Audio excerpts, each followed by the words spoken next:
The MapSuite iOS Geometric Functions learning sample shows some of the most popular ways you can manipulate points, lines, and polygons. I'm going to open the Geometric Functions sample now and show you the first geometric function, which is union. Union combines multiple polygons into one. To run one of these geometric functions, we can press Go in the upper right corner. And you can see that the multiple polygons have combined into one. The next geometric function is difference. Difference compares two polygons and cuts the second polygon out of the first. Now let's check out buffer. Buffer adds a buffer to a point, line, or polygon. The buffer can have square or rounded corners. Uses of this function include alerting people within 200 feet of a road or parcel, or visualizing a non-compete zone within 10 miles of a business. The next geometric function is scale. This scales the polygon up or down by a percentage centered on the centroid of the polygon. Now let's check out rotation. This rotates the shape by a number of degrees. The next geometric function is center point. This gets the center point of a polygon. This sample also shows the center of the bounding box, which is the rectangle that fits around the polygon. So we can see the center point for the centroid and then the center of the bounding box. All right, now let's check out the area calculation. This shows the area of the polygon, and our example shows it in hectares and in acres. The next geometric function is simplify. This takes a complex polygon and reduces the number of sides so that the new polygon is an estimate of the original. Complex polygons can be processor intensive, so if you only require an estimate, then simplify can increase your performance. The next example is getting the shortest line. This calculates the distance between two features. With complex polygons, it's not always apparent what the shortest line is to human eyes. You can also use this to find the shortest distance between points and lines. All right, now let's see the line calculation. This shows the length of a line. It can be in any unit of measurement that you desire. Ours is in miles. Next, let's see line on a line. This creates a new line based upon a subset of the line.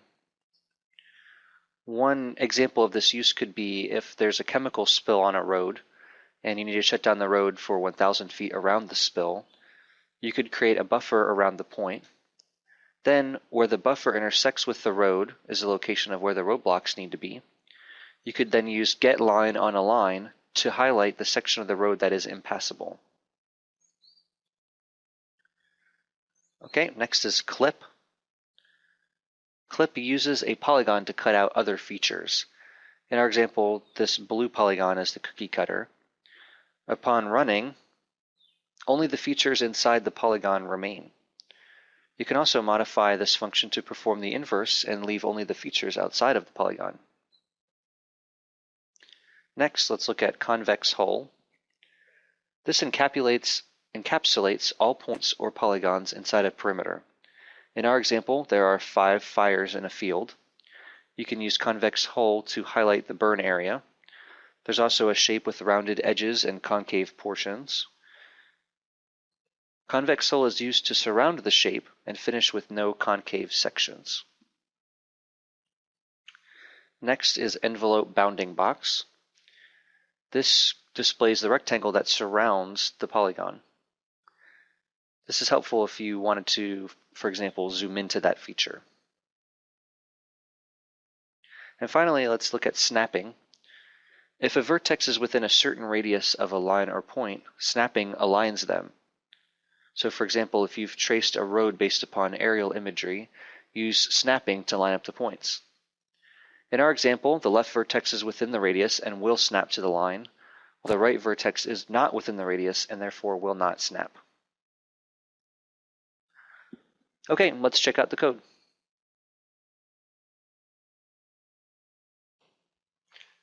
So here's the code. Let's first take a look at main.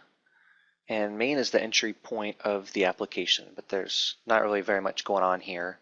It does open app delegate. You can see that there's two storyboards here, one for the iPad, one for the iPhone. These contain the UI and the relationship between UIs, but for this sample they're blank. And main view controller handles the UI.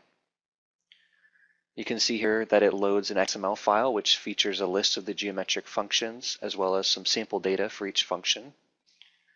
And here is the viewDidLoad function, which is the iOS event for page load. Now let's look at some of the controllers. Under this advanced folder, there is the detail view controller, which handles the settings button and initializing the map. You can also see that there's a slider view controller, which handles the menu that slides out from the left side of the map. And then here's the list of all the geometric functions in a controller for each. Let's just take a look at one. You can see here that there's an initialize function and an execute function, and all of the geometric functions are set up that way. Initialize sets up the map view, and execute will actually run the geometric function. And this sample will give you a good idea of what APIs you'll need to use to execute the geometric functions that we have in this sample. Well, I hope that was helpful. Thanks for watching the iOS geometric function learning sample.